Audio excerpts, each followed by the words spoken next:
Hi, my name is Abby Thompson, and I'll be doing a presentation today on ping pong paddles.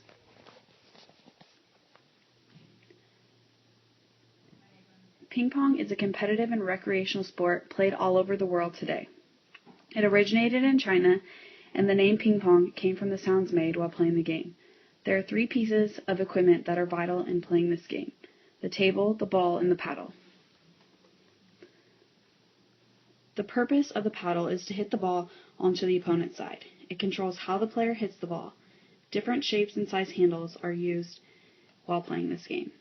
Sometimes the face is covered in material. The function of each piece of equipment in the paddle is as shown. There will be a handle and a face made of multi-plywood, providing a surface to hit the ball and enable handling for the user. It would be made of a lightweight wood. Glue would be used to adhere the materials, including the rubber face and the multi-plywood, and the rubber face would create spin, made of sponge rubber, and it would have 2 different textures, so there would be 1 on each side.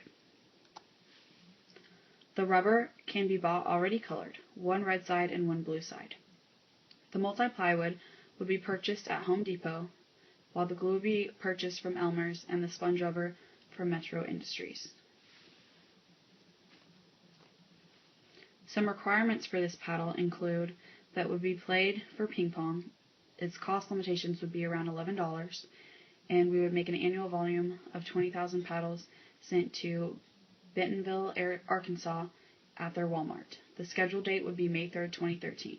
It would have high indoor use, with a maximum temperature of 300 degrees Fahrenheit, a minimum temperature of negative 40 degrees Fahrenheit, while playing at a continuous temperature of about 70 degrees. The color includes a handle that would be a wood color, and the rubber faces on each side, which would be red and blue.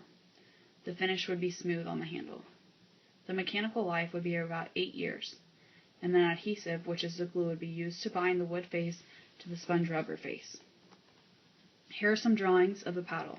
Again, you can see the blue and the red face, each one having a different texture, putting different spin on the ball. The color is used so that the user can easily distinguish which side puts which spin on the ball. Some material cost estimates for the plywood would be $3.18 per paddle, the glue would be 2 cents per paddle, and the rubber $2.40 per paddle, giving a grand total of $5.68 total for the materials. The labor costs include a woodcutter, a gluer, and a rubber cutter. The woodcutter would be expected to make 15 paddles per hour, while the gluer would be making 50 paddles per hour, and the rubber cutter $30 per hour.